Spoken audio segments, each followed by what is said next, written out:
गोदान। लेखक मुंशी प्रेमचंद। कथावाचक सोनम।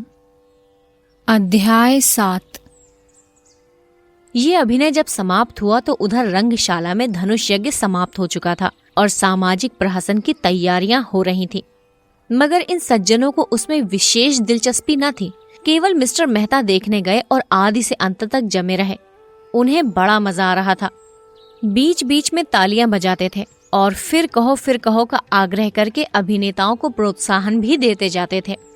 राय साहब ने इस प्रहसन में एक मुकदमेबाज देहाती जमींदार का खाका उड़ाया था। कहने को तो प्रहसन था मगर करुणा से भरा हुआ। नायक का बात बात में कानून की धाराओं का उल्लेख करना, पत्नी पर केवल इसलिए मुकदमा दायर कर देना कि उसने भोजन तैयार करने में जरा सी देर कर दी, फिर वकीलों के नखरे और देहाती गवाहों की चालाकियां और झांसे। पहले गवाही के लिए चटपट तैयार हो जाना मगर इजलास पर तलबी के समय खूब मनावन कराना और नाना प्रकार की फरमाइशें करके उल्लू बनाना। ये सभी दृश्य देखकर लोग हंसी के मारे लोटपोट होते जाते थे। सबसे सुंदर दृश्य वो था जिसमें वकील गवाहों को उनके बयान रटा रहा था। गवाहों का बार बार भूले करना, वकील का बिगड़ना, फिर नायक का देहाती बोली में गवाहों को समझाना और अंत में इजलास पर गवाहों का बदल जाना ऐसा सजीव और सत्य था कि मिस्टर मेहता उछल पड़े और तमाशा समाप्त होने पर नायक को गले लगा लिया और सभी नटों को एक एक मेडल देने की घोषणा की। राय साहब के प्रति उनके मन में श्रद्धा के भाव जाग उठे। राय साहब स्टेज के पीछे ड्रामे का संचालन कर रहे थे। मेहता दौड़कर उनके गले लिपट गए और मुग्ध होकर बोले, आपकी दृष्टि इतनी पैनी है इसका मुझे अनुमान न था। दूसरे दिन जलपान के बाद शिकार का प्रोग्राम था। वहीं किसी नदी के तट पर बाग में भोजन बने, खूब जल क्रीड़ा की जाए और शाम को लोग घर आए, देहाती जीवन का आनंद उठाया जाए। जिन मेहमानों को विशेष काम था वो तो विदा हो गए। केवल वे ही लोग बचे रहे जिनकी राय साहब से घनिष्ठता थी। मिसेस खन्ना के सिर में दर्द था, न जा सकी और संपादक जी इस मंडली से जले हुए थे और इनके विरुद्ध एक लेख माला निकालकर इनकी खबर लेने के विचार में मगन थे। सब के सब छटे हुए गुंडे हैं, हराम के पैसे उड़ाते हैं और मूंछों पर ताव देते हैं। दुनिया में क्या हो रहा है इन्हें क्या खबर, इनके पड़ोस में कौन मर रहा है इन्हें क्या परवाह। इन्हें तो अपने भोग विलास से काम है। ये मेहता जो फिलोसोफर बना फिरता है उसे यही धुन है कि जीवन को संपूर्ण बनाओ। महीने में 1000 मार लेते हो, तुम्हें अख्तियार है जीवन को संपूर्ण बनाओ या परिपूर्ण बनाओ। जिसको ये फिक्र दबाए डालती है कि लड़कों का ब्याह कैसे हो या बीमार स्त्री के लिए वैद्य कैसे आए या अब की घर का किराया किसके घर से आएगा, वो अपना संपूर्ण जीवन कैसे संपूर्ण बनाए। छुट्टे साड़ बने दूसरों के खेत में मुंह मारते फिरते हो और समझते हो संसार में सब सुखी हैं। तुम्हारी आंखें तब खुलेंगी जब क्रांति होगी और तुमसे कहा जाएगा, बच्चा खेत में चलकर हल जोतो, तब देखे तुम्हारा जीवन कैसे संपूर्ण होता है। और वो जो मालती है जो 72 घाटों का पानी पीकर भी मिस बनी फिरती है, शादी नहीं करेंगी। इससे जीवन बंधन में पड़ जाता है और बंधन में जीवन का पूर्ण विकास नहीं होता है। बस जीवन का पूरा विकास इसी में है कि दुनिया को लूटे जाओ और निर्द्वंद विलास किए जाओ। सारे बंधन तोड़ दो, धर्म और समाज को गोली मारो, जीवन के कर्तव्यों को पास न फटकने दो, बस तुम्हारा जीवन संपूर्ण हो गया। इससे ज्यादा आसान और क्या होगा। माँ बाप से नहीं पढ़ती, उन्हें धता बताओ, शादी मत करो, ये बंधन है, बच्चे होंगे, ये मोह पाश है। मगर टैक्स क्यों देते हो? कानून भी तो बंधन है, उसे क्यों नहीं तोड़ते? उससे क्यों कन्नी काटते हो? जानते हो ना कि कानून की जरा भी अवज्ञा की और बेड़ियां पड़ जाएंगी। बस वही बंधन तोड़ो जिसमें अपनी भोग लिप्सा में बाधा नहीं पड़ती। रस्सी को सांप बनाकर पीटो और 30 मारखा बनो। जिंदा सांप के पास जाओ ही क्यों, वो फुफकार भी मारेगा तो लहरें आने लगेंगी। उसे आते देखो तो दुम दबाकर भागो। ये तुम्हारा संपूर्ण जीवन है। 8 बजे शिकार पार्टी चली। खन्ना ने कभी शिकार न खेला था, बंदूक की आवाज से कांपते थे, लेकिन मिस मालती जा रही थी तो वो कैसे रुक सकते थे। मिस्टर तंखा को भी अभी तक इलेक्शन के विषय में बातचीत करने का अवसर न मिला था। शायद वहाँ वो अवसर मिल जाए। राय साहब अपने इस इलाके में बहुत दिनों से नहीं गए थे, वहाँ का रंग ढंग देखना चाहते थे। कभी कभी इलाके में आने जाने से आदमियों से एक संबंध भी हो जाता है और रोब भी रहता है। कारकुन और प्यादे भी सचेत रहते हैं। मिर्जा खुर्शेद को जीवन के नए अनुभव प्राप्त करने का शौक था, विशेषकर ऐसे जिसमें कुछ साहस दिखाना पड़े। मिस मालती अकेले कैसे रहती? उन्हें तो रसिकों का जमघट चाहिए। केवल मिस्टर मेहता शिकार खेलने के सच्चे उत्साह से जा रहे थे। राय साहब की इच्छा तो थी कि भोजन की सामग्री, रसोईया, कहार, खिदमतगार सब साथ चलें, लेकिन मिस्टर मेहता ने उसका विरोध किया। खन्ना ने कहा, आखिर वहां भोजन करेंगे या भूखों मरेंगे? मेहता ने जवाब दिया, भोजन क्यों ना करेंगे, लेकिन आज हम लोग खुद अपना सारा काम करेंगे। देखना तो चाहिए कि नौकरों के बगैर हम जिंदा रह सकते हैं या नहीं। मिस मालती पकाएंगी और हम लोग खाएंगे। देहातों में हांडिया और पत्तल मिल ही जाते हैं और ईंधन की कोई कमी नहीं। शिकार हम करेंगे ही। मालती ने गिला किया, आहा, क्षमा कीजिए, आपने रात मेरी कलाई इतने जोर से पकड़ी कि अभी तक दर्द हो रहा है। काम तो हम लोग करेंगे, आप केवल बताती जाइएगा। मिर्जा खुर्शीद बोले, अजी आप लोग तमाशा देखते रहिएगा, मैं सारा इंतजाम कर दूंगा। बात ही कौन सी है, जंगल में हांडी और बर्तन ढूंढना हिमाकत है। हिरन का शिकार कीजिए, भूनिए, खाइए और वहीं दरख्त के साए में खर्राटे लीजिए। यही प्रस्ताव स्वीकृत हुआ। 2 मोटरें चली। मिस मालती ड्राइव कर रही थी, दूसरी खुद राय साहब। कोई 20-25 मील पर पहाड़ी प्रांत शुरू हो गया। दोनों तरफ ऊंची पर्वतमाला दौड़ी चली आ रही थी। सड़क भी पेचदार होती जा रही थी। कुछ दूर की चढ़ाई के बाद एकाएक ढाल आ गया और मोटर नीचे की ओर चली। दूर से नदी का पाट नजर आया। किसी रोगी की भांति दुर्बल निस्पंद कगार पर एक घने वटवृक्ष की छाह में कारें रोक दी गई और लोग उतरे। ये सलाह हुई कि 2-2 की टोली बने और शिकार खेलकर 12 बजे तक यहाँ आ जाएं। मिस मालती मेहता के साथ चलने को तैयार हो गई। खन्ना मन में ऐंठ कर रह गए। जिस विचार से आए थे उसमें जैसे पंचर हो गया। अगर जानते मालती दगा देंगी तो घर लौट जाते, लेकिन राय साहब का साथ उतना रोचक ना होते हुए भी बुरा न था। उनसे बहुत सी मुआमले की बातें करनी थी। खुर्शीद और तंखा बच रहे, उनकी टोली बनी बनाई थी। तीनों टोलियां एक एक तरफ चल दी। कुछ दूर तक पथरीली पगडंडी पर मेहता के साथ चलने के बाद मालती ने कहा, तुम तो चले ही जाते हो, जरा दम ले लेने दो। मेहता मुस्कुराए, अभी तो हम 1 मील भी नहीं आए, अभी से थक गई। थकी नहीं, लेकिन क्यों ना जरा दम ले लो। जब तक कोई शिकार हाथ ना आ जाए हमें आराम करने का अधिकार नहीं। मैं शिकार खेलने नहीं आई थी, मेहता ने अनजान बनकर कहा। अच्छा, ये मैं नहीं जानता था, फिर क्या करने आई थी? अब तुमसे क्या बताऊं। हिरनों का एक झुंड चरता हुआ नजर आया। दोनों एक चट्टान की आड़ में छिप गए और निशाना बांधकर गोली चलाई। निशाना खाली गया, झुंड भाग निकला। मालती ने पूछा, अब? कुछ नहीं, चलो फिर कोई शिकार मिलेगा। दोनों कुछ देर तक चुपचाप चलते रहे। फिर मालती ने जरा रुककर कहा, गर्मी के मारे बुरा हाल हो रहा है, आओ इस वृक्ष के नीचे बैठ जाए। अभी नहीं, तुम बैठना चाहती हो तो बैठो, मैं तो नहीं बैठता। बड़े निर्दयी हो तुम, सच कहती हूँ। जब तक कोई शिकार न मिल जाए मैं बैठ नहीं सकता। तब तो तुम मुझे मार ही डालोगे। अच्छा बताओ, रात तुमने मुझे इतना क्यों सताया? मुझे तुम्हारे ऊपर बड़ा क्रोध आ रहा है। याद है तुमने मुझसे क्या कहा था? तुम हमारे साथ चलेगा दिलदार। मैं न जानती थी तुम इतने शरीर हो। अच्छा सच कहना, तुम उस वक्त मुझे अपने साथ ले जाते? मेहता ने कोई जवाब न दिया, मानो सुना ही नहीं। दोनों कुछ दूर चलते रहे। एक तो जेठ की धूप, दूसरा पथरीला रास्ता। मालती थक कर बैठ गई। मेहता खड़े खड़े बोले, अच्छी बात है, तुम आराम कर लो, मैं यहीं आ जाऊंगा। मुझे अकेले छोड़कर जाओगे? मैं जानता हूं तुम अपनी रक्षा कर सकती हो। कैसे जानते हो? नए युग की देवियों की यही सिफत है, वो मर्द का आश्रय नहीं चाहती, उनसे कंधा मिलाकर चलना चाहती हैं। मालती ने झेपते हुए कहा, तुम कोरे फिलोसोफर हो मेहता, सच। सामने वृक्ष पर एक मोर बैठा हुआ था। मेहता ने निशाना साधा और बंदूक चलाई। मोर उड़ गया।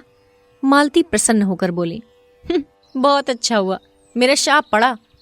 मेहता ने बंदूक कंधे पर रखकर कहा, तुमने मुझे नहीं, अपने आप को शाप दिया। शिकार मिल जाता तो मैं तुम्हें 10 मिनट की मोहलत देता। अब तो तुमको फौरन चलना पड़ेगा। मालती उठकर मेहता का हाथ पकड़ती हुई बोली, फिलोसोफरों के शायद हृदय नहीं होता।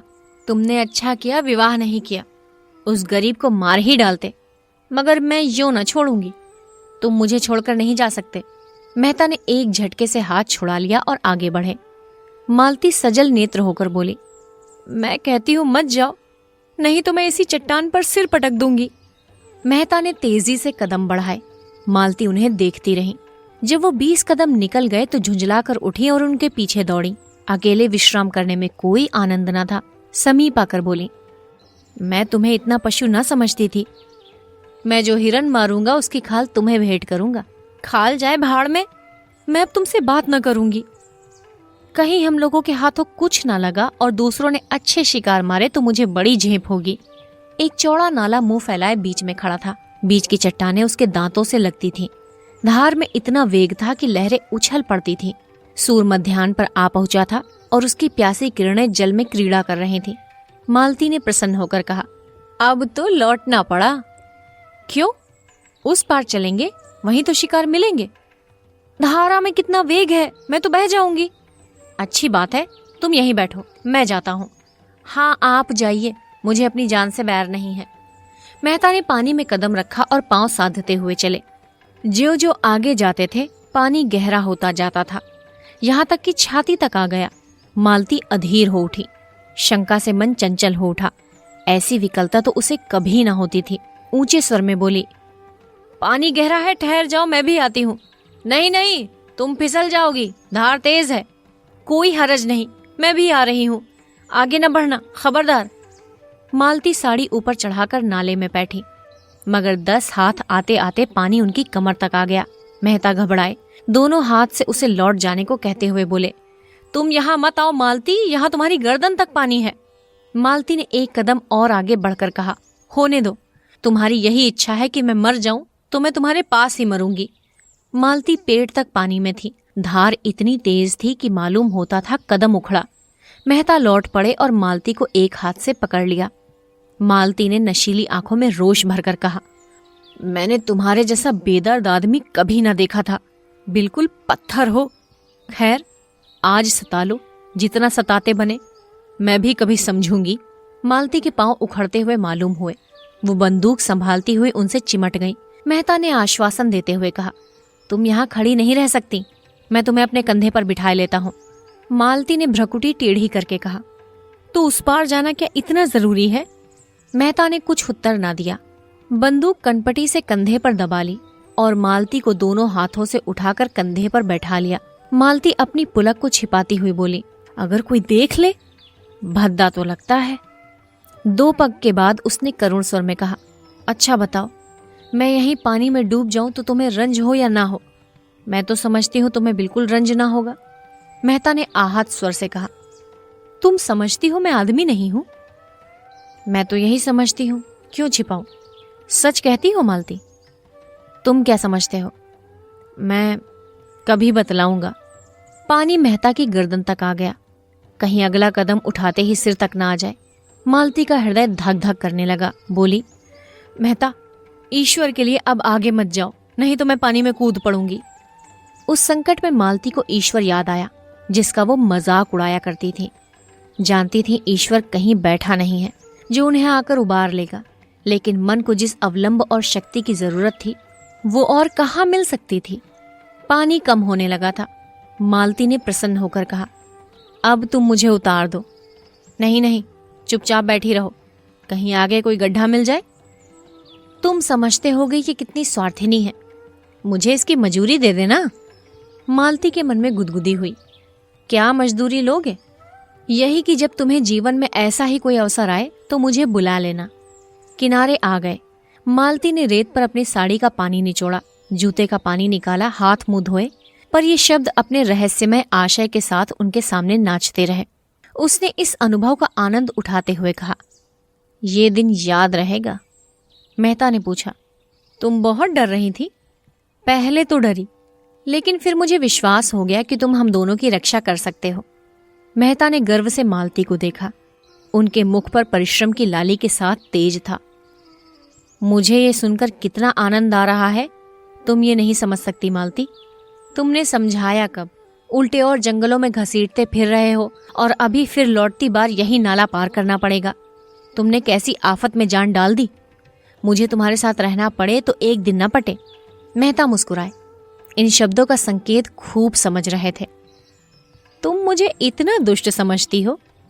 और जो मैं कहूं कि तुमसे प्रेम करता हूं, मुझसे विवाह करोगी? ऐसे काट कठोर से कौन विवाह करेगा? रात दिन जलाकर मार डालोगे। और मधुर नेत्रों से देखा, मानो कह रही हो इसका आशय तुम खूब समझते हो, इतने बुद्धू नहीं हो। मेहता ने जैसे सचेत होकर कहा, तुम सच कहती हो मालती, मैं किसी रमणी को प्रसन्न नहीं रख सकता। मुझसे कोई स्त्री प्रेम का स्वांग नहीं कर सकती। मैं इसके अंतःस्थल तक पहुंच जाऊंगा, फिर मुझे उससे अरुचि हो जाएगी। मालती कांप उठी। इन शब्दों में कितना सत्य था। उसने पूछा, बताओ तुम कैसे प्रेम से संतुष्ट होगे? बस यही कि जो मन में हो वही मुख पर हो। मेरे लिए रंग रूप और हाव भाव और नाजो अंदाज का मूल्य इतना ही है जितना होना चाहिए। मैं वो भोजन चाहता हूं जिससे आत्मा की तृप्ति हो। उत्तेजक और शोषक पदार्थों की मुझे जरूरत नहीं। मालती ने ओठ सिकोड़कर ऊपर सांस खींचते हुए कहा, तुमसे कोई पेश न पाएगा, एक ही घाघ हो। अच्छा बताओ, मेरे विषय में तुम्हारा क्या ख्याल है? मेहता ने नटखटपन से मुस्कुराकर कहा, तुम सब कुछ कर सकती हो। बुद्धिमान हो, चतुर हो, प्रतिभावान हो, दयालु हो, चंचल हो, स्वाभिमानी हो, त्याग कर सकती हो, लेकिन प्रेम नहीं कर सकती। मालती ने पैनी दृष्टि से ताक कर कहा, झूठे हो तुम, बिल्कुल झूठे। मुझे तुम्हारा ये दावा निस्सार मालूम होता है कि तुम नारी हृदय तक पहुंच जाते हो। दोनों नाले के किनारे किनारे चले जा रहे थे। 12 बज चुके थे, पर अब मालती को न विश्राम की इच्छा थी न लौटने की। आज के संभाषण में उसे एक ऐसा आनंद आ रहा था जो उसके लिए बिल्कुल नया था। उसने कितने ही विद्वान और नेताओं को एक मुस्कान में, एक चितवन में, एक रसीले वाक्य में उल्लू बनाकर छोड़ दिया था। ऐसी बालू की दीवार पर वो जीवन का आधार नहीं रख सकती थी। आज उसे वो कठोर, ठोस, पत्थर सी भूमि मिल गई थी जो फावड़े से चिंगारियां निकाल रही थी, और उसकी कठोरता उसे उत्तरोत्तर मोह लेती थी। दहाई की आवाज हुई। एक लालसर नाले पर उड़ा जा रहा था। मेहता ने निशाना मारा। चिड़िया चोट खाकर भी कुछ दूर उड़ी, फिर बीच धार में गिर पड़ी और लहरों के साथ बहने लगी। अभी जाकर लाता हूं, जाती कहाँ है? ये कहने के साथ वो रेत में दौड़े और बंदूक किनारे पर रखकर गड़ाप से पानी में कूद पड़े और बहाव की ओर तैरने लगे। मगर आध मील तक पूरा जोर लगाने पर भी चिड़िया ना पा सके। चिड़िया मर कर भी जैसे उड़ रही थी। सहसा उन्होंने देखा कि एक युवती किनारे की एक झोपड़ी से निकली। चिड़िया को बहते देखकर साड़ी को जांघों तक चढ़ाया और पानी में घुस पड़ी। एक क्षण में उसने चिड़िया पकड़ ली और मेहता को दिखाती हुई बोली, पानी से निकल आओ बाबूजी, ये चिड़िया तुम्हारी है। मेहता युवती की चपलता और साहस देखकर मुग्ध हो गए। तुरंत किनारे की ओर हाथ चलाए और 2 मिनट में युवती के पास जा खड़े हुए। युवती का रंग था तो काला, और वो भी गहरा।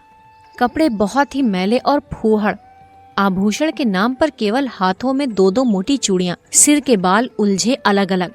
मुखमंडल का कोई भाग ऐसा नहीं जिसे सुंदर या सुघड़ कहा जा सके, लेकिन उस स्वच्छ और निर्मल जलवायु ने उसके कालेपन में ऐसा लावण्य भर दिया था, और प्रकृति की गोद में पलकर उसके अंग इतने सुडौल, सुगठित और स्वच्छंद हो गए थे कि यौवन का चित्र खींचने के लिए उससे सुंदर कोई रूप न मिलता। उसका सबल स्वास्थ्य जैसे मेहता के मन में बल और तेज भर रहा था। मेहता ने उसे धन्यवाद देते हुए कहा, तुम बड़े मौके से पहुंच गई, नहीं तो मुझे न जाने कितनी दूर तैरना पड़ता। युवती ने प्रसन्नता से कहा, मैंने तुम्हें तैरते आते देखा तो दौड़ी। शिकार खेलने आए होंगे? हाँ, आए तो थे शिकार ही खेलने, मगर दोपहर हो गई और यही चिड़िया मिली है। तेंदुआ मारना चाहो तो मैं उसका ठौर दिखा दूं। रात को यहाँ रोज पानी पीने आता है, कभी कभी दोपहर में भी आ जाता है। फिर जरा सकुचा कर सिर झुकाए बोली, उसकी खाल हमें देनी पड़ेगी। चलो मेरे द्वार पर, वहां पीपल की छाया है। यहाँ धूप में कब तक खड़े रहोगे? कपड़े भी तो गीले हो गए हैं। तो मैं दौड़कर उनको बुला लाती हूँ, तुम चलकर छाहों में बैठो। नहीं नहीं, मैं बुला लाता हूँ। तुम थक गए होगे, शहर के रहाइया जंगल में कहाँ आते होंगे।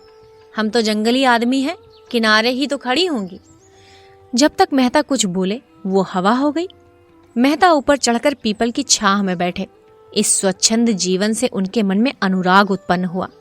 सामने की पर्वतमाला दर्शन तत्व की भांति अगम्य और अनंत फैली हुई, मानो ज्ञान का विस्तार कर रही हो। मानो आत्मा उस ज्ञान को, उस प्रकाश को, उस अगम्यता को, उसके प्रत्यक्ष विराट रूप में देख रही हो। दूर के एक बहुत ऊंचे शिखर पर एक छोटा सा मंदिर था, जो उस अगम्यता में बुद्धि की भांति ऊंचा पर खोया हुआ सा खड़ा था, मानो वहां तक मारकर पक्षी विश्राम लेना चाहता है और कहीं स्थान नहीं पाता। मेहता इन्हीं विचारों में डूबे हुए थे कि युवती मिस मालती को साथ लिए आ पहुंची। एक वन पुष्प की भांति धूप में खिली हुई, दूसरी गमले के फूल की भांति धूप में मुरझाई और निर्जीव। मालती ने बेदिली के साथ कहा, पीपल की छांव बहुत अच्छी लग रही है क्या? और यहाँ भूख के मारे प्राण निकले जा रहे हैं। युवती 2 बड़े बड़े मटके उठा लाई और बोली, तुम जब तक यहीं बैठो, मैं अभी दौड़कर पानी लाती हूँ, फिर चूल्हा जला दूंगी, और मेरे हाथ का खाना खाओ तो मैं एक क्षण में बाटियां सेक दूंगी। नहीं, अपने आप सेक लेना। हाँ, गेहूं का आटा मेरे घर में नहीं है और यहाँ कहीं कोई दुकान भी नहीं है कि ला दूं। मालती को मेहता पर क्रोध आ रहा था। बोली, तुम यहाँ आकर क्यों पड़ रहे? मेहता ने चिढ़ाते हुए कहा, एक दिन जरा इस जीवन का आनंद भी तो उठाओ। देखो मक्के की रोटियों में कितना स्वाद है। मुझसे मक्के की रोटियां खाई ही ना जाएंगी, और किसी तरह निगल भी जाऊं तो हजम न होंगी। तुम्हारे साथ आकर मैं पछता रही हूं। रास्ते भर दौड़ा के मार डाला और अब यहाँ लाकर पटक दिया। मेहता ने कपड़े उतार दिए थे और केवल एक नीला जांघिया पहने बैठे हुए थे। युवती को मटके ले जाते देखा तो उसके हाथ से मटके छीन लिए और कुएं पर पानी भरने चले। दर्शन के गहरे अध्ययन में भी उन्होंने अपने स्वास्थ्य की रक्षा की थी, और दोनों मटके लेकर चलते हुए उनकी मांसल भुजाएं और चौड़ी छाती और मछलीदार जांघें किसी यूनानी प्रतिमा के सुगठित अंगों की भांति उनके पुरुषार्थ का परिचय दे रही थी। युवती उन्हें पानी खींचते हुए अनुराग भरी आंखों से देख रही थी। वो अब उसकी दया के पात्र नहीं, श्रद्धा के पात्र हो गए थे। कुआं बहुत गहरा था, कोई 60 हाथ।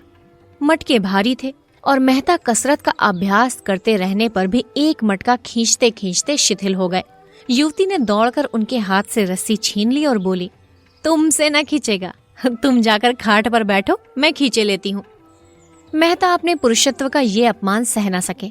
रस्सी उसके हाथ से ले ली और जोर मारकर एक क्षण में दूसरा मटका भी खींच लिया, और दोनों हाथों में दोनों मटके लिए झोपड़ी के द्वार पर खड़े हो गए। युवती ने चटपट आग जलाई, लाल सर के पंख झुलस डाले, छुरे से उसकी बोटियां बनाई और चूल्हे में आग जलाकर मांस चढ़ा दिया, और चूल्हे के दूसरे एले पर कढ़ाई में दूध उबालने लगी, और मालती भौहें चढ़ाए खाट पर खिन्न मन पड़ी। इस तरह ये दृश्य देख रही थी मानो उसके ऑपरेशन की तैयारी हो रही हो। मेहता झोपड़ी के द्वार पर खड़े होकर युवती के गृह कौशल को अनुरक्त नेत्रों से देखते हुए बोले, मुझे कोई काम बताओ, मैं क्या करूं? युवती ने मीठी झिड़की के साथ कहा, तुम्हें कुछ नहीं करना है, जाकर बाई के पास बैठो, बेचारी बहुत दुखी है। दूध गर्म हुआ जाता है, उसे पिला देना। उसने एक घड़े से आटा निकाला और गूंथने लगी। मेहता उसके अंगों का विलास देखते रहे। युवती भी रह रहकर उन्हें कनखियों से देखकर अपना काम करने लगती थी। मालती ने पुकारा, तुम वहां खड़े खड़े क्या कर रहे हो? मेरे सिर में जोर का दर्द हो रहा है, आधा सिर ऐसा फटा पड़ता है जैसे गिर जाएगा। मेहता ने आकर कहा, मालूम होता है धूप लग गई है। मैं क्या जानती थी तुम मुझे मार डालने के लिए यहाँ ला रहे हो? तुम्हारे साथ कोई दवा भी तो नहीं है क्या? मैं किसी मरीज को देखने आ रही थी जो दवा लेकर चलती। मेरा एक दवाओं का बॉक्स है, वो सिमरी में है। उफ, सिर फटा जाता है। मेहता ने उसके सिर को जमीन पर बैठकर धीरे धीरे सहलाना शुरू किया। मालती ने आंखें बंद कर ली। युवती हाथों में आटा भरे, सिर के बाल बिखरे, आंखें धुएं से लाल और सजल, सारी देह पसीने में तर, जिससे उसका उभरा हुआ वक्ष साफ झलक रहा था, आकर खड़ी हो गई और मालती को आंखें बंद किए पड़ी देखकर बोली, बाई को क्या हो गया है? मेहता बोले, सिर में बड़ा दर्द है। पूरे सिर में है कि आधे में? आधे में बतलाती है। दाईं ओर है या बाईं ओर? बाईं ओर। मैं अभी दौड़ के एक दवा लाती हूँ, घिस कर लगाते ही अच्छा हो जाएगा। तुम इस धूप में कहाँ जाओगी? युवती ने सुना ही नहीं, वेग से एक ओर जाकर पहाड़ियों में छिप गई। कोई आधे घंटे बाद मेहता ने उसे ऊंची पहाड़ी पर चढ़ते देखा। दूर से बिल्कुल गुड़िया सी लग रही थी। मन में सोचा, इस जंगली छोकरी में सेवा का भाव और कितना व्यावहारिक ज्ञान है। लू और धूप में आसमान पर चढ़ी चली जाती है। मालती ने आंखें खोलकर देखा। कहाँ गई वो कलूटी? गजब की काली है, जैसे आबनूस का कुंद हो। इसे भेज दो, राय साहब से कह आए कार यहाँ भेज दें। इस तपिश में मेरा दम निकल जाएगा। कोई दवा लेने गई है, कहती है उससे आधा सिर के दर्द में बहुत जल्द आराम हो जाता है। इनकी दवाएं इन्हीं को फायदा करती हैं, मुझे न करेंगी। तुम तो इस छोकरी पर लट्टू हुए हो। कितने छिछोरे हो, जैसी रूह वैसे फरिश्ते। मेहता को कटु सत्य कहने में संकोच न होता था। कुछ बातें तो उसमें ऐसी हैं कि अगर तुम में होती तो सचमुच तुम देवी हो जाती। उसकी खूबियां उसे मुबारक, मुझे देवी बनने की इच्छा नहीं है। तुम्हारी इच्छा हो तो मैं जाकर कार लाऊं, यद्यपि कार यहाँ आ भी सकेगी मैं नहीं कह सकता। उस कलयूटी को क्यों नहीं भेज देते? वो तो दवाई लेने गई है, फिर भोजन पकाएगी। तो आज आप उसके मेहमान हैं, शायद रात को भी यहीं रहने का विचार होगा। रात को शिकार भी तो अच्छे मिलते हैं। मेहता ने इस आक्षेप से चिढ़कर कहा, इस युवती के प्रति मेरे मन में जो प्रेम और श्रद्धा है वो ऐसी है कि अगर मैं उसकी ओर वासना से देखूं तो आंखें फूट जाएं। मैं अपने किसी घनिष्ठ मित्र के लिए भी इस धूप और लू में इस ऊंची पहाड़ी पर न जाता, और हम केवल घड़ी भर के मेहमान हैं। ये वो जानती है। वो किसी गरीब औरत के लिए भी इसी तत्परता से दौड़ जाएगी। मैं विश्व बंधुत्व और विश्व प्रेम पर केवल लेख लिख सकता हूँ, केवल भाषण दे सकता हूँ। वो उस प्रेम और त्याग का व्यवहार कर सकती है। कहने से करना कठिन है, इसे तुम भी जानती हो। मालती ने उपहास भाव से कहा, बस बस, वो देवी है, मैं मान गई। उसके वक्ष में उभार है, नितंबों में भारीपन है। देवी होने के लिए और क्या चाहिए? मेहता तिलमिला उठे, तुरंत उठे और कपड़े पहने जो सूख गए थे, बंदूक उठाई और चलने को तैयार हुए। मालती ने फुफकार मारी, तुम नहीं जा सकते मुझे अकेले छोड़कर। तब कौन जाएगा? वही तुम्हारी देवी। मेहता हतबुद्धि से खड़े थे। नारी पुरुष पर कितनी आसानी से विजय पा सकती है, इसका आज उन्हें जीवन में पहला अनुभव हुआ। वो दौड़ी हाँफती चली आ रही थी, वही कलूटी युवती, हाथ में एक झाड़ लिए हुए। समीप जाकर मेहता को कहीं जाने को तैयार देखकर बोली, मैं वो जड़ी खोज लाई, अभी घिसकर लगाती हूँ। लेकिन तुम कहाँ जा रहे हो? मांस तो पक गया होगा, मैं रोटियां सेक देती हूँ, 2-1 खा लेना। बाई दूध पी लेगी, ठंडा हो जाए तो चले जाना। उसने निसंकोच भाव से मेहता की अचकन के बटन खोल दिए। मेहता अपने को बहुत रोके हुए थे। जी होता था इस गवारिन के चरणों को चूम ले। मालती ने कहा, अपनी दवाई रहने दो। नदी के किनारे बरगद के नीचे हमारी मोटर कार खड़ी है, वहाँ और लोग होंगे, उनसे कहना कार यहाँ लाए। दौड़ी हुई जा। युवती ने दीन नेत्रों से मेहता को देखा। इतनी मेहनत से बूटी लाई, उसका ये अनादर। इस ग्वारिन की दवा इन्हें नहीं जची तो न सही, उसका मन रखने के लिए ही जरा सी लगवा लेती तो क्या होता। उसने बूटी जमीन पर रखकर पूछा, तब तक तो चूल्हा ठंडा हो जाएगा बाई जी, कहो तो रोटियां सेक कर रख दूं। बाबूजी खाना खा ले, तुम दूध पी लो और दोनों जने आराम करो। तब तक मैं मोटर वाले को बुला लाऊंगी। वो झोपड़ी में गई, बुझी हुई आग फिर जलाई। देखा तो मांस उबल गया था, कुछ जल भी गया था। जल्दी जल्दी रोटियां सेकी, दूध गर्म था उसे ठंडा किया और एक कटोरे में मालती के पास लाई। मालती ने कटोरे के भद्देपन पर मुंह बनाया, लेकिन दूध त्याग न सकी। मेहता झोपड़ी के द्वार पर बैठकर एक थाली में मांस और रोटियां खाने लगा। युवती खड़ी पंखा झल रही थी। मालती ने युवती से कहा, उन्हें खाने दो, कहीं भागे नहीं जाते हैं, तू जाकर गाड़ी ला। युवती ने मालती की ओर एक बार सवाल की आंखों से देखा। ये क्या चाहती है? इनका आशय क्या है? उसे मालती के चेहरे पर रोगियों किसी नम्रता और कृतज्ञता और याचना न दिखाई दी। उसकी जगह अभिमान और प्रमाद की झलक थी। गवारिन मनोभावों को पहचानने में चतुर थी। बोली, मैं किसी की लौंडी नहीं हूँ बाई जी, तुम बड़ी हो, अपने घर की बड़ी हो। मैं तुमसे कुछ मांगने तो नहीं जाती, मैं गाड़ी लेने न जाऊंगी। मालती ने डांटा, अच्छा, तूने गुस्ताखी पर कमर बांधी? बता तो किसके इलाके में रहती है? ये राय साहब का इलाका है, तो तुझे उन्हीं राय साहब के हाथों से हंटरों से पिटवाऊंगी। मुझे पिटवाने से तुम्हें सुख मिले तो पिटवा लेना बाई जी, कोई रानी महारानी थोड़ी हूं कि लश्कर भेजनी पड़ेगी। मेहता ने 2-4 कौर निकले थे कि मालती की ये बातें सुनी। कौर कंठ में अटक गया, जल्दी से हाथ धोया और बोले, वो नहीं जाएगी, मैं जा रहा हूं। मालती भी खड़ी हो गई, उसे जाना पड़ेगा। मेहता ने अंग्रेजी में कहा, उसका अपमान करके तुम अपना सम्मान नहीं बढ़ा रही हो मालती। मालती ने फटकार बताई, ऐसी ही लौंडियां मर्दों को पसंद आती हैं, जिनमें और कोई गुण हो या ना हो, उनकी टहल दौड़ दौड़ कर प्रसन्न मन से करें और अपना भाग्य सराहें कि इस पुरुष ने मुझसे ये काम करने को कहा। वो देवियां हैं, शक्तियां हैं, विभूतियां हैं।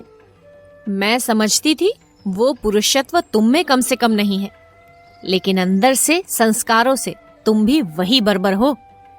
मेहता मनोविज्ञान के पंडित थे, मालती के मनोरहस्यों को समझ रहे थे। ईर्ष्या का ऐसा अनोखा उदाहरण उन्हें कभी ना मिला था। उस रमणी में जो इतनी मृदु स्वभाव, इतनी उदार, इतनी प्रसन्न मुख थी, ईर्ष्या की ऐसी प्रचंड ज्वाला। बोले, कुछ भी कहो, मैं उसे न जाने दूंगा। उसकी सेवाओं और कृपा का यह पुरस्कार देकर मैं अपनी नजरों से नीच नहीं बन सकता। मेहता के स्वर में कुछ ऐसा तेज था कि मालती धीरे से उठी और चलने को तैयार हो गई।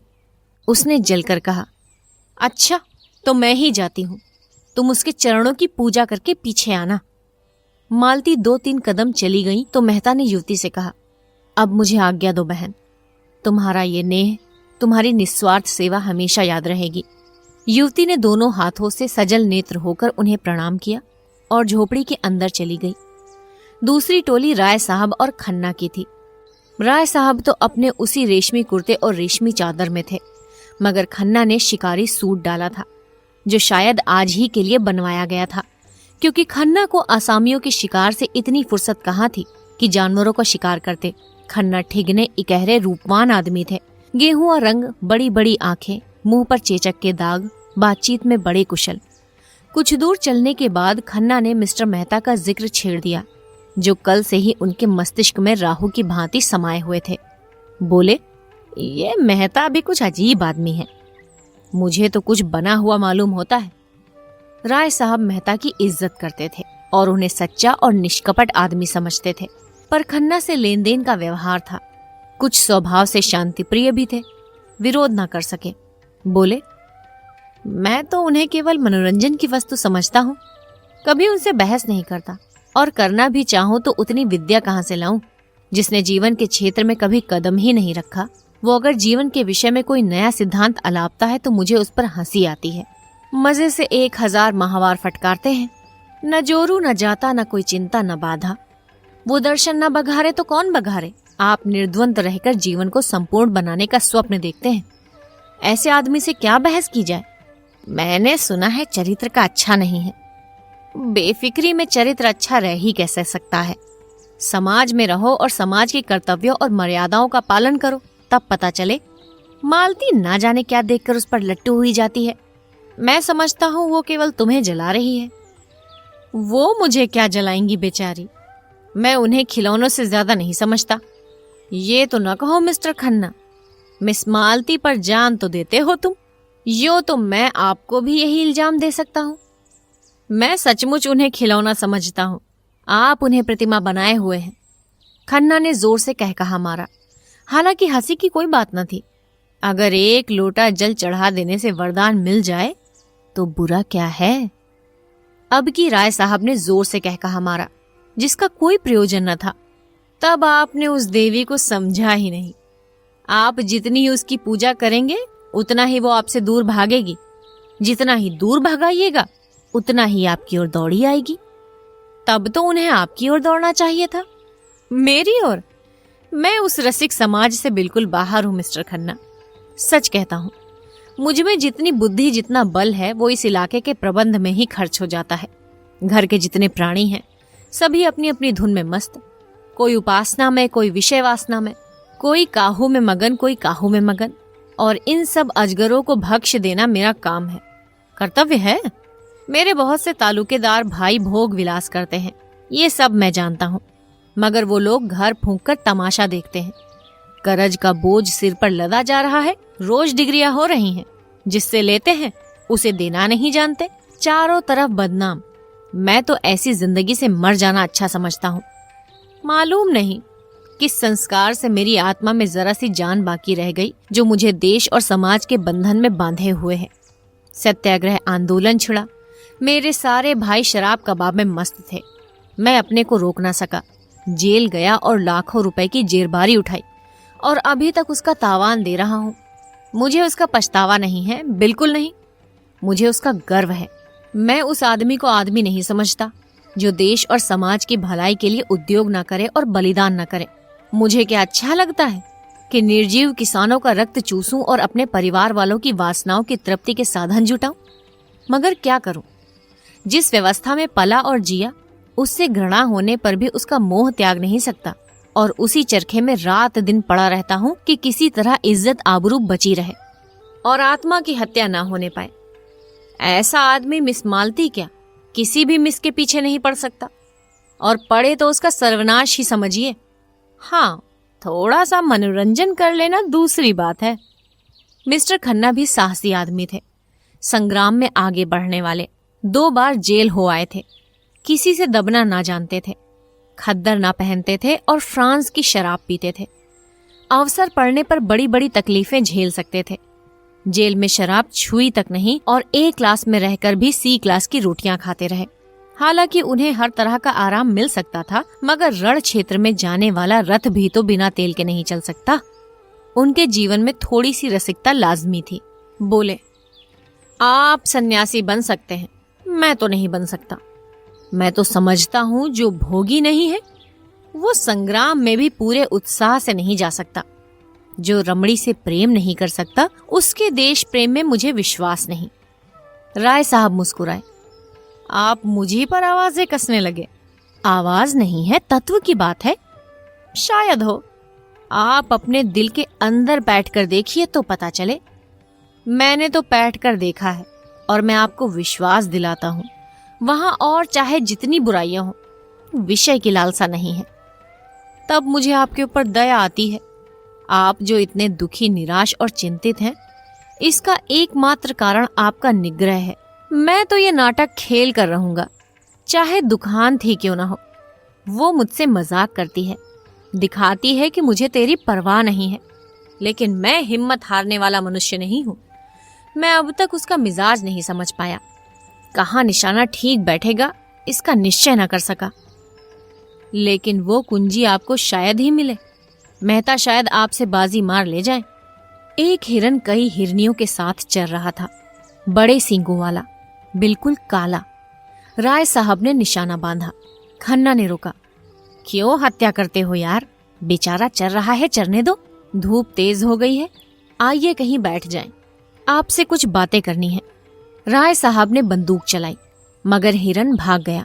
बोले, एक शिकार मिला भी तो निशाना खाली गया। छह, एक हत्या से बचे।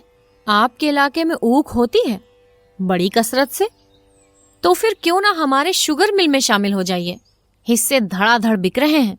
आप ज्यादा नहीं 1000 हिस्से खरीद लें। गजब किया, मैं इतने रुपए कहाँ से लाऊंगा? इतने नामी इलाकेदार और आपको रुपयों की कमी? कुछ 50,000 ही तो होते हैं, उनमें भी अभी 25% ही देना है। नहीं भाई साहब, मेरे पास इस वक्त इतने रुपए बिल्कुल नहीं है। रुपए जितने चाहे मुझसे लीजिए, बैंक आपका है। हाँ, अभी आपने अपनी जिंदगी इंश्योर्ड ना कराई होगी। मेरी कंपनी में एक अच्छी सी पॉलिसी लीजिए। 100-200 रुपए तो आप बड़ी आसानी से हर महीने दे सकते हैं और इकट्ठी रकम मिल जाएगी 40-50 हजार। लड़कों के लिए इससे अच्छा प्रबंध आप नहीं कर सकते। हमारी नियमावली देखिए, हम पूर्ण सहकारिता के सिद्धांत पर काम करते हैं। दफ्तर और कर्मचारियों के खर्च के सिवा नफे की 1 पाई भी किसी की जेब में नहीं जाती। आपको आश्चर्य होगा कि इस नीति से कंपनी चल कैसे रही है। और मेरी सलाह से थोड़ा सा स्पेकुलेशन का काम भी शुरू कर दीजिए। ये जो आज सैकड़ों करोड़पति बने हुए हैं, सब इसी स्पेकुलेशन से बने हैं। रुई, शक्कर, गेहूं, रबर, किसी जिन्स का सट्टा कीजिए, मिनटों में लाखों का वारा न्यारा होता है। काम जरा अटपटा है। बहुत से लोग गच्चा खा जाते हैं, लेकिन वही जो अनाड़ी हैं, आप जैसे अनुभवी, सुशिक्षित और दूरंदेश लोगों के लिए इससे ज्यादा नफे का काम ही नहीं। बाजार का चढ़ाव उतार कोई आकस्मिक घटना नहीं, इसका भी विज्ञान है। एक बार उसे गौर से देख लीजिए, फिर क्या मजाल की धोखा हो जाए। राय साहब कंपनियों पर अविश्वास करते थे। 2-1 बार इसका उन्हें कड़वा अनुभव भी हो चुका था, लेकिन मिस्टर खन्ना को उन्होंने अपनी आंखों से बढ़ते देखा था और उनकी कार्यदक्षता के कायल हो गए थे। अभी 10 साल पहले जो व्यक्ति बैंक में क्लर्क था, वो केवल अपने अध्यवसाय, पुरुषार्थ और प्रतिभा से शहर में पूजता था। उसकी सलाह की उपेक्षा न की जा सकती थी। इस विषय में अगर खन्ना उनके पथ प्रदर्शक हो जाएं, तो उन्हें बहुत कुछ कामयाबी हो सकती है। ऐसा अवसर क्यों छोड़ा जाए? तरह तरह के प्रश्न करते रहे। सहसा एक देहाती एक बड़ी सी टोकरी में कुछ जड़ें, कुछ पत्तियां, कुछ फल लिए आता नजर आया। खन्ना ने पूछा, अरे क्या बेचता है? देहाती सकपका गया, डरा कहीं बेगार में न पकड़ा जाए। बोला, कुछ तो नहीं मालिक, यही घास पात है। क्या करेगा इनका?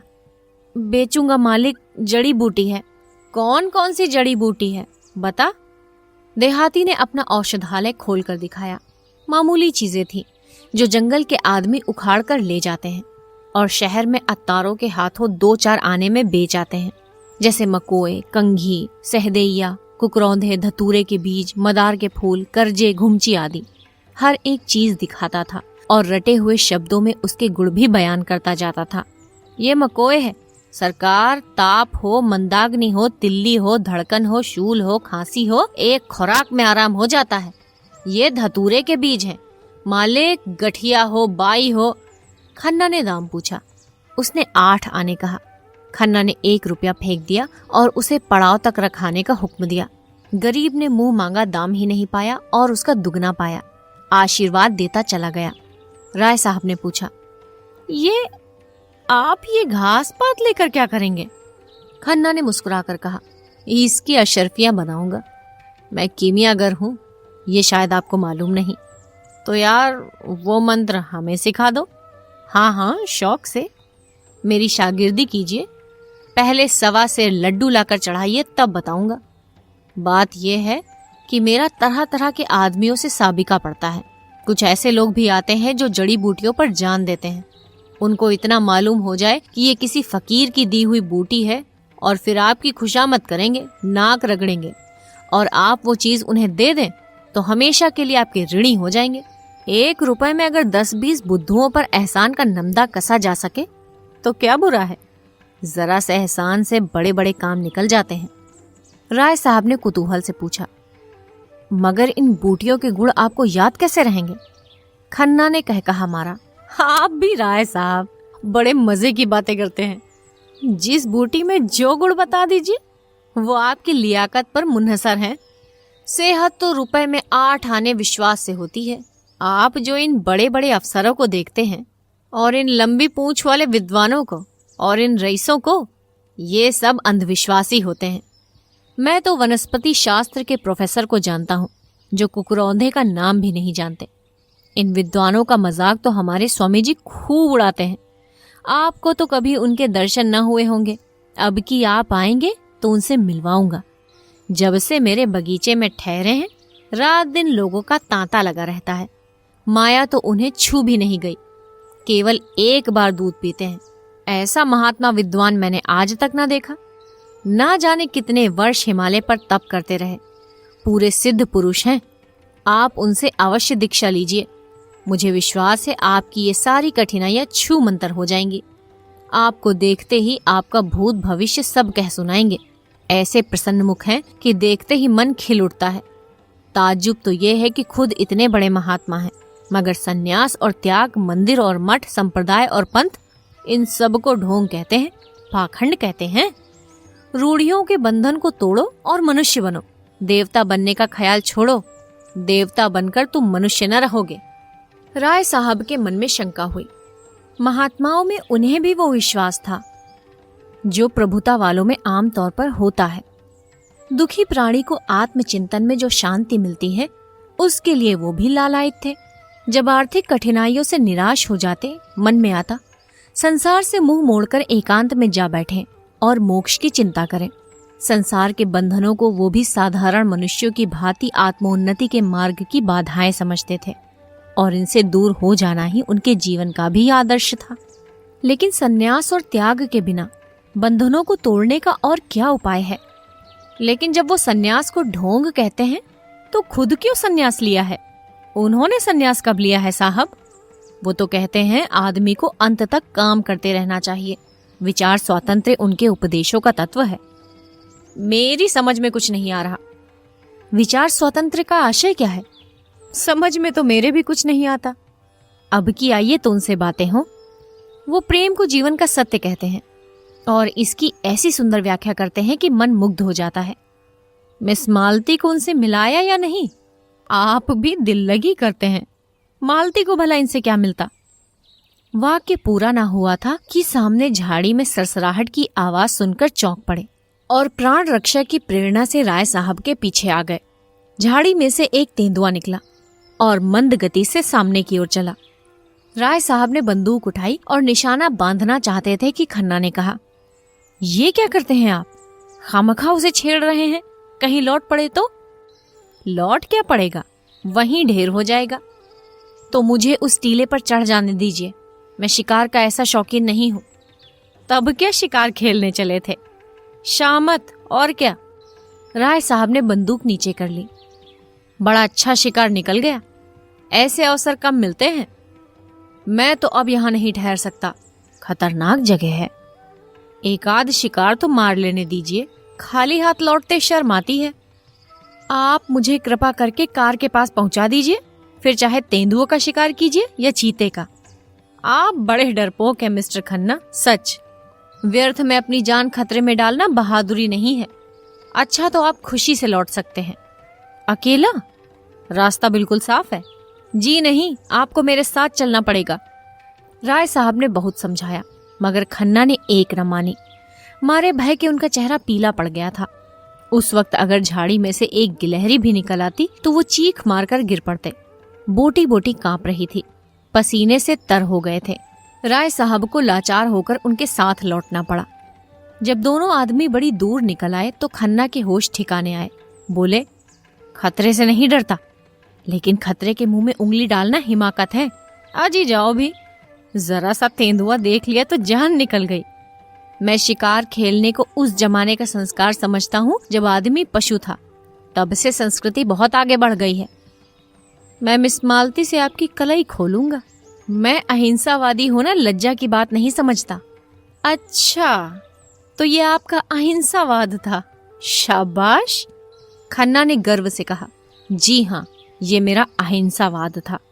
आप बुद्ध और शंकर के नाम पर गर्व करते हैं और पशुओं की हत्या करते हैं। लज्जा आपको आनी चाहिए, न कि मुझे। कुछ दूर दोनों चुपचाप चलते रहे। तब खन्ना बोले, तो आप कब तक आएंगे? मैं चाहता हूँ आप पॉलिसी का फॉर्म आज ही भर दें और शक्कर के हिस्सों का भी। मेरे पास दोनों फॉर्म भी मौजूद हैं। राय साहब ने चिंतित स्वर में कहा, जरा सोच लेने दीजिए। इसमें सोचने की जरूरत नहीं। तीसरी टोली मिर्जा खुर्शेद और मिस्टर तनखा की थी। मिर्जा खुर्शेद के लिए भूत और भविष्य सादे कागज की भांति था। वो वर्तमान में रहते थे। न भूत का पछतावा था, न भविष्य की चिंता। जो कुछ सामने आ जाता था उसमें जी जान से लग जाते थे। मित्रों की मंडली में वो विनोद के पुतले थे। काउंसिल में उनसे ज्यादा उत्साही मेंबर कोई न था। जिस प्रश्न के पीछे पड़ जाते मिनिस्टरों को रुला देते।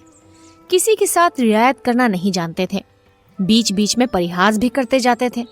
उनके लिए आज जीवन था, कल का पता नहीं।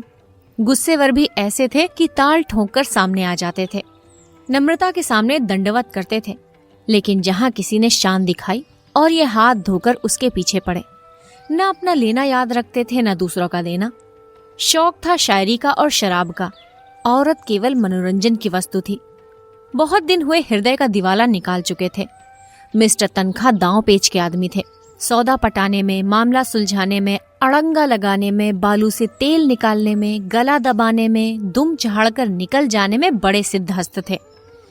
कहिए रेत में नाव चला दे, पत्थर पर दूब उगा दे।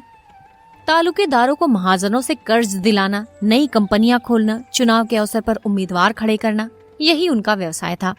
खासकर चुनाव के समय उनकी तकदीर चमकती थी। किसी पढ़े उम्मीदवार को खड़ा करते, दिलो जान से उसका काम करते और 10-20 हजार बना लेते। जब कांग्रेस का जोर था, कांग्रेस के उम्मीदवारों के सहायक थे।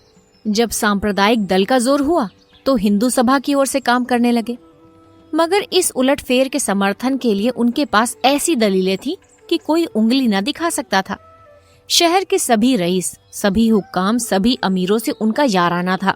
दिल में चाहे लोग उनकी नीति पसंद न करें, पर वो स्वभाव के इतने नम्र थे कि कोई मुंह पर कुछ न कह सकता था। मिर्जा खुर्शेद ने रुमाल से माथे का पसीना पोंछकर कहा, आज तो शिकार खेलने के लायक दिन नहीं है, आज तो कोई मुशायरा होना चाहिए था। वकील ने समर्थन किया, जी हाँ, वहीं बाग में बड़ी बहार रहेगी। थोड़ी देर के बाद मिस्टर तनखा ने मामले की बात छेड़ी, अब की चुनाव में बड़े बड़े गुल खिलेंगे, आपके लिए भी मुश्किल है। मिर्जा विरक्त मन से बोले, अब की मैं खड़ा ही ना होऊंगा। तनखा ने पूछा, क्यों? मुफ्त की बकबक कौन करे, फायदा ही क्या? मुझे अब इस डेमोक्रेसी में भक्ति नहीं रही। जरा सा काम और महीनों की बहस। हाँ, जनता की आंखों में धूल झोंकने के लिए अच्छा सॉन्ग है। इससे तो कहीं अच्छा है कि एक गवर्नर रहे, चाहे वो हिंदुस्तानी हो या अंग्रेज। इससे बहस नहीं। एक इंजन जिस गाड़ी को बड़े मजे से हजारों मील खींच ले जा सकता है, उसे 10,000 आदमी मिलकर भी उतनी तेजी से नहीं खींच सकते। मैं तो ये सारा तमाशा देखकर काउंसिल से बेजार हो गया हूँ। मेरा बस चले तो काउंसिल में आग लगा दूं। जिसे हम डेमोक्रेसी कहते हैं, वो व्यवहार में बड़े बड़े व्यापारियों और जमींदारों का राज्य है और कुछ नहीं। चुनाव में वही बाजी ले जाता है जिसके पास रुपए हैं।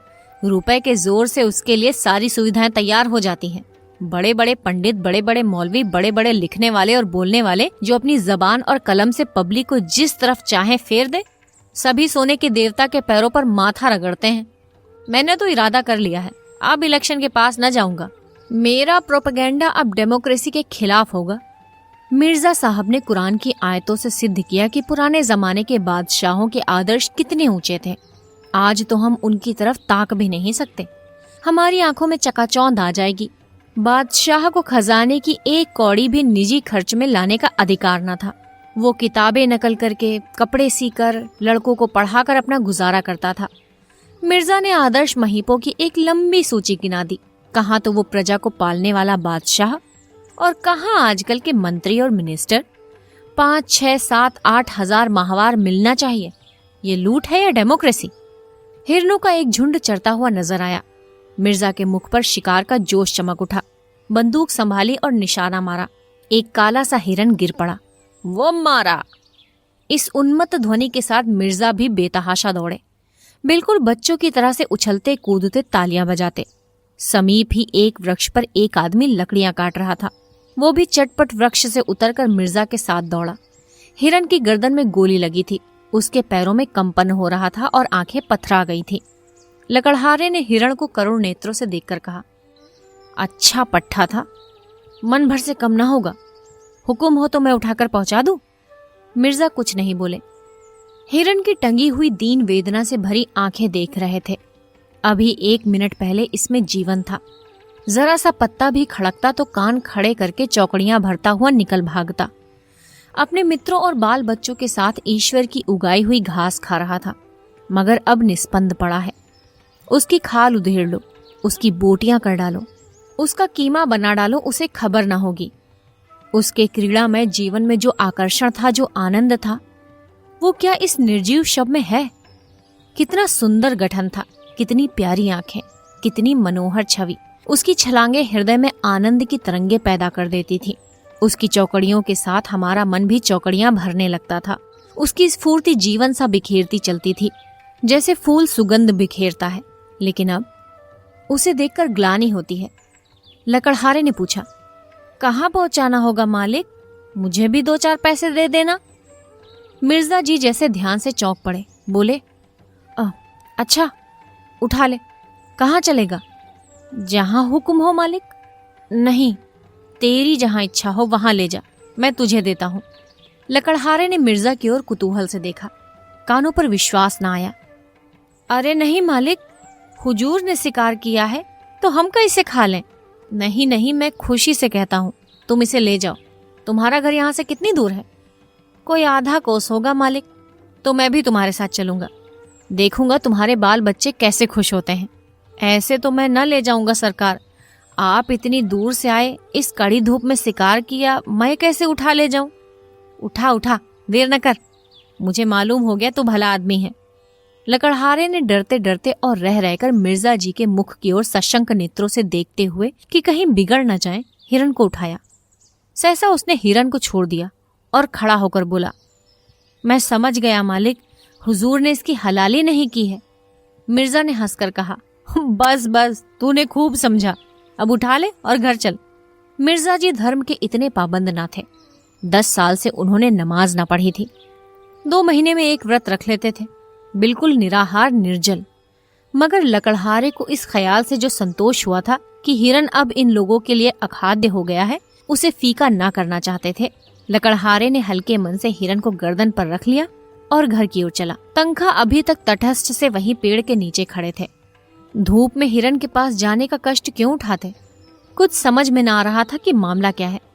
लेकिन जब लकड़हारे को उल्टी दिशा में जाते देखा तो आकर मिर्जा से बोले, आप उधर कहाँ जा रहे हैं हजरत?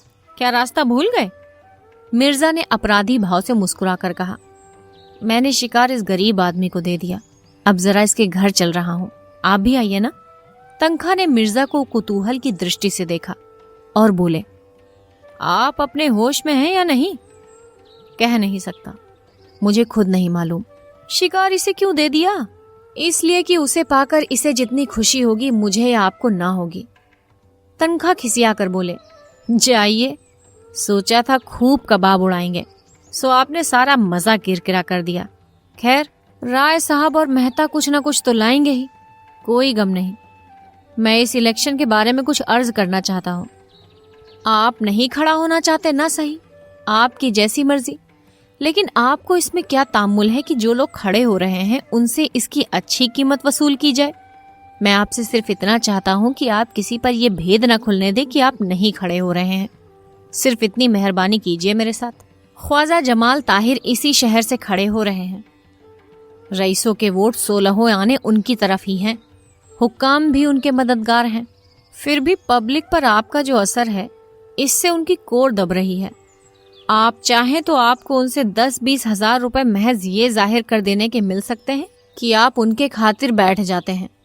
नहीं तो मुझे अर्ज कर लेने दीजिए। इस मामले में आपको कुछ नहीं करना है, आप बेफिक्र बैठे रहिए। मैं आपकी तरफ से एक मैनिफेस्टो निकाल दूंगा और उसी शाम को आप मुझसे 10,000 नकद वसूल कर लीजिएगा। मिर्जा साहब ने उनकी ओर हिकारत से देखा। मैं ऐसे रुपयों पर और आप पर लानत भेजता हूँ।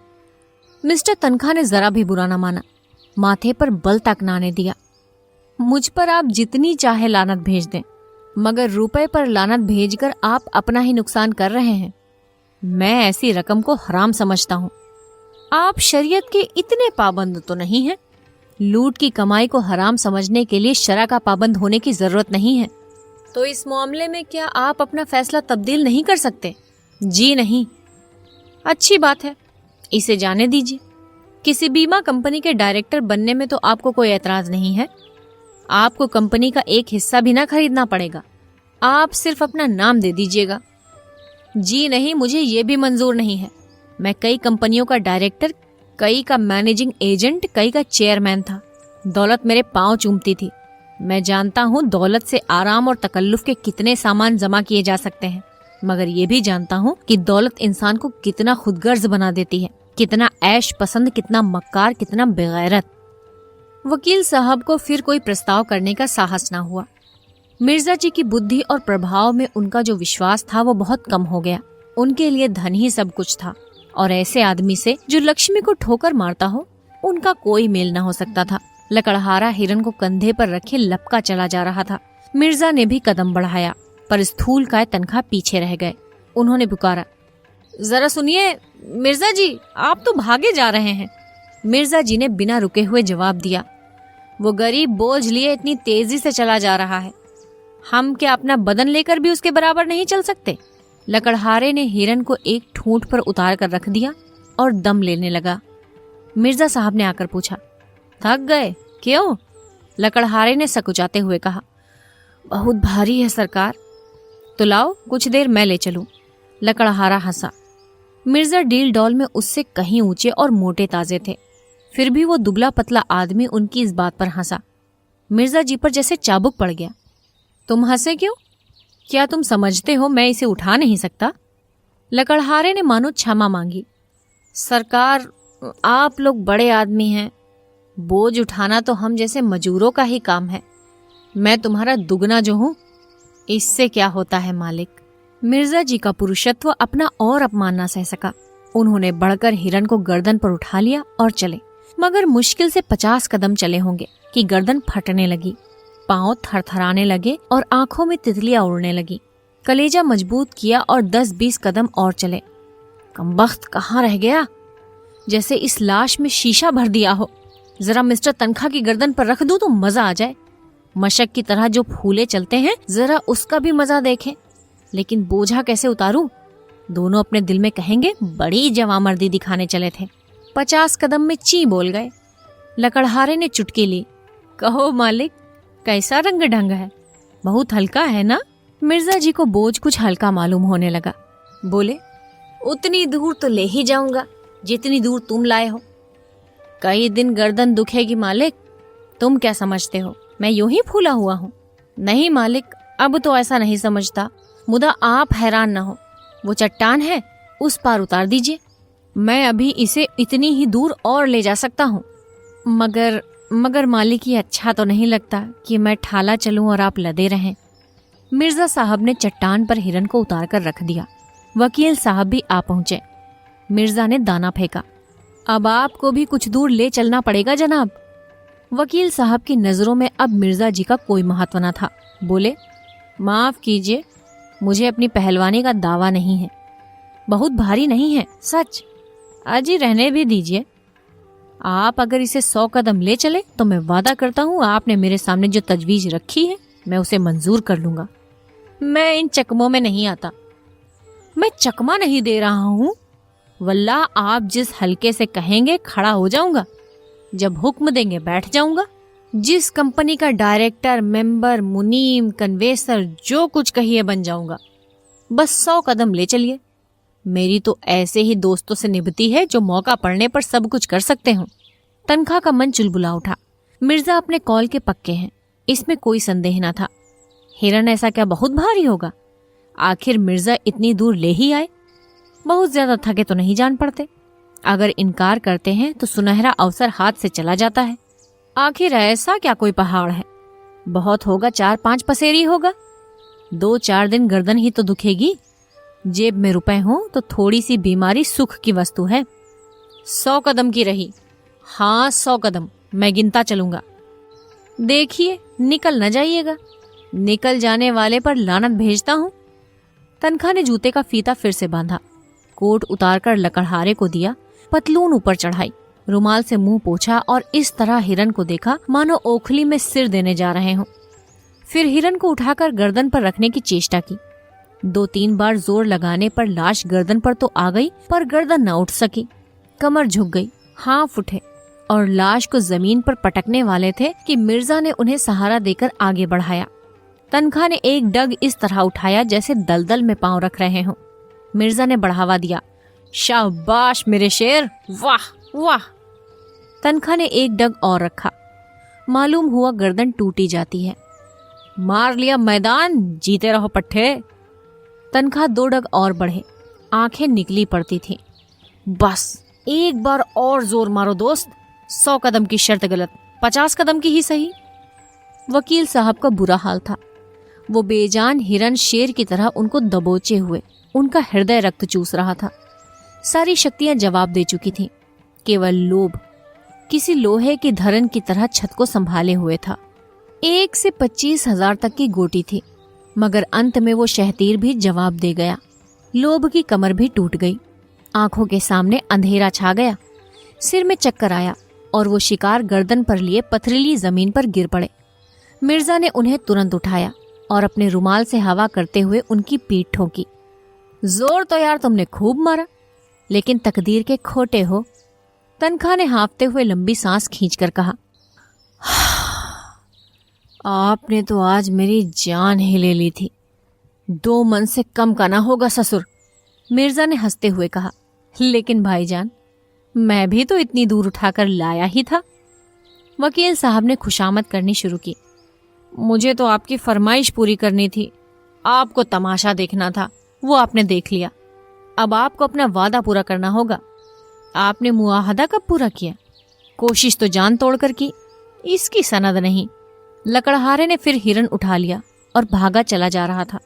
वो दिखा देना चाहता था कि तुम लोगों ने कांख कूंख कर 10 कदम इसे उठा लिया तो ये ना समझो कि पास हो गए। इस मैदान में मैं दुर्बल होने पर भी तुमसे आगे रहूंगा। हाँ, कागज तुम चाहे जितना काला करो और झूठे मुकदमे चाहे जितने बनाओ। एक नाला मिला, उसमें बहुत थोड़ा पानी था। नाले के उस पार टीले पर एक छोटा सा 5-6 घरों का पुरवा था और कई लड़के इमली के पेड़ के नीचे खेल रहे थे। लकड़हारे को देखते ही सबों ने दौड़कर उसका स्वागत किया और लगे पूछने, किसने मारा बापू? कैसे मारा? कहाँ मारा? कैसे गोली लगी? कहाँ लगी? इसी को क्यों लगी और हिरनों को क्यों ना लगी? लकड़हारा हूं हाँ करता इमली के नीचे पहुंचा और हिरन को उतारकर पास की झोपड़ी से दोनों महानुभावों के लिए खाट लेने दौड़ा। उसके चारों लड़कों और लड़कियों ने शिकार को अपने चार्ज में ले लिया और अन्य लड़कों को भगाने की चेष्टा करने लगे। सबसे छोटे बालक ने कहा, ये हमारा है। उसकी बड़ी बहन ने, जो 14-15 साल की थी, मेहमानों की ओर देखकर छोटे भाई को डांटा, चुप, नहीं सिपाही पकड़ ले जाएगा। मिर्जा ने लड़के को छेड़ा, तुम्हारा नहीं हमारा है। बालक ने हिरन पर बैठकर अपना कब्जा सिद्ध कर दिया और बोला, बापू तो लाए हैं। बहन ने कहा, कह दे भैया तुम्हारा है। इन बच्चों की माँ बकरी के लिए पत्तियां तोड़ रही थी। 2 नए भले आदमियों को देखकर उसने जरा सा घूंघट निकाल लिया और शर्माई कि उसकी साड़ी कितनी मैली, कितनी फटे, कितनी उटंगी है। वो इस वेश में मेहमानों के सामने कैसे जाए? और बिना गए काम नहीं चलता। पानी वानी देना है। अभी दोपहर होने में कुछ कसर थी, लेकिन मिर्जा साहब ने दोपहरी इसी गांव में काटने का निश्चय किया। गांव के आदमियों को जमा किया, शराब मंगवाई, शिकार पका, समीप के बाजार से घी और मैदा मंगवाया और सारे गांव को भोज किया। छोटे बड़े स्त्री पुरुष सबों ने दावत उड़ाई। मर्दों ने खूब शराब पी और मस्त होकर शाम तक गाते रहे और मिर्जा जी बालकों के साथ बालक, शराबियों के साथ शराबी, बूढ़ों के साथ बूढ़े, जवानों के साथ जवान बने हुए थे। इतनी देर में सारे गांव से उनका इतना घनिष्ठ परिचय हो गया था मानो यहीं के निवासी हों। लड़के तो उन पर लदे पड़ते थे। कोई उनकी फुदनेदार टोपी सिर पर रख लेता, कोई उनकी राइफल कंधे पर रखकर अकड़ता हुआ चलता था, कोई उनकी कलाई की घड़ी खोलकर अपनी कलाई पर बांध लेता था। मिर्जा ने खुद खूब देशी शराब पी और झूम झूम कर जंगली आदमियों के साथ गाते रहे। जब ये लोग सूर्यास्त के समय यहाँ से विदा हुए तो गांव भर के नर नारी इन्हें बड़ी दूर तक पहुंचाने आए। कई तो रोते थे। ऐसा सौभाग्य उन गरीबों के जीवन में शायद पहली ही बार आया हो कि किसी शिकारी ने उनकी दावत की हो। जरूर ये कोई राजा है, नहीं तो इतना दरिया दिल किसका होता है? इनके दर्शन फिर काहे को होंगे? कुछ दूर चलने के बाद मिर्जा ने फिर पीछे फिरकर देखा और बोले, बेचारे कितने खुश थे। काश मेरी जिंदगी में ऐसे मौके रोज आते। आज का दिन बड़ा मुबारक था। तनखा ने बेरुखी के साथ कहा, आपके लिए मुबारक होगा, मेरे लिए तो मनहूस ही था। मतलब कि कोई बात ना हुई। दिन भर जंगलों और पहाड़ों की खाक छानने के बाद अपना सा मुंह लिए लौटे जाते हैं। मिर्जा ने निर्दयता से कहा, मुझे आपके साथ हमदर्दी नहीं है। दोनों आदमी जब बरगद के नीचे पहुंचे तो दोनों टोलियां लौट चुकी थीं। मेहता मुंह लटकाए हुए थे। मालती विमन सी अलग पड़ी थी, जो नई बात थी। राय साहब और खन्ना दोनों भूखे रह गए थे और किसी के मुंह से बात ना निकलती थी। वकील साहब इसलिए दुखी थे कि मिर्जा ने उनके साथ बेवफाई की। अकेले मिर्जा साहब प्रसन्न थे और वो प्रसन्नता अलौकिक थी। गोदान, लेखक मुंशी प्रेमचंद, कथावाचक सोनम। अध्याय 7।